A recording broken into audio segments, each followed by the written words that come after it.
February of 1942, Mexican farmer Dionisio Pulido thought he heard thunder coming from his cornfield. However, the sound wasn't coming from the sky. The source was a large smoking crack emitting gas and ejecting rocks.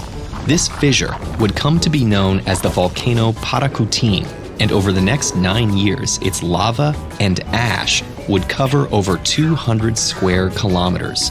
But where did this new volcano come from, and what triggered its unpredictable eruption? The story of any volcano begins with magma. Often, this molten rock forms in areas where ocean water is able to slip into the Earth's mantle and lower the layer's melting point. The resulting magma typically remains under the Earth's surface thanks to the delicate balance of 3 geological factors. The first is lithostatic pressure. This is the weight of the Earth's crust pushing down on the magma below. Magma pushes back with the second factor, magmastatic pressure.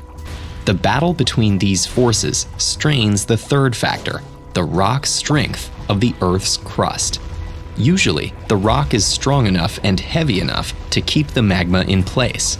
But when this equilibrium is thrown off, the consequences can be explosive. One of the most common causes of an eruption is an increase in magmastatic pressure. Magma contains various elements and compounds, many of which are dissolved in the molten rock. At high enough concentrations, compounds like water or sulfur no longer dissolve and instead form high-pressure gas bubbles. When these bubbles reach the surface, they can burst with the force of a gunshot. And when millions of bubbles explode simultaneously, the energy can send plumes of ash into the stratosphere. But before they pop, they act like bubbles of CO2 in a shaken soda. Their presence lowers the magma's density and increases the buoyant force pushing upward through the crust. Many geologists believe this process was behind the Paracutin eruption in Mexico. There are 2 known natural causes for these buoyant bubbles. Sometimes, new magma from deeper underground brings additional gassy compounds into the mix. But bubbles can also form when magma begins to cool. In its molten state, magma is a mixture of dissolved gases and melted minerals. As the molten rock hardens, some of those minerals solidify into crystals. This process doesn't incorporate many of the dissolved gases, resulting in a higher concentration of the compounds that form explosive bubbles. Not all eruptions are due to rising magmastatic pressure. Sometimes the weight of the rock above can become dangerously low.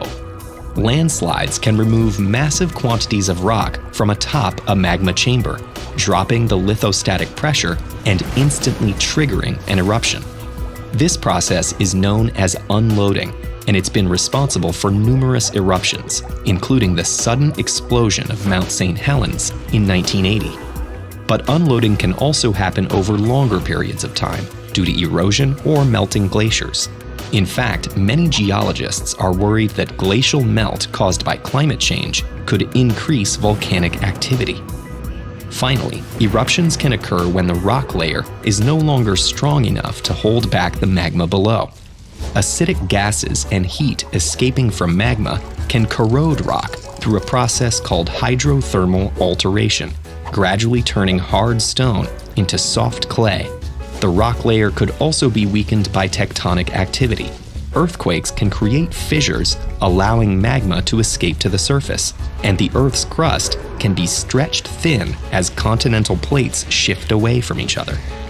Unfortunately, knowing what causes eruptions doesn't make them easy to predict.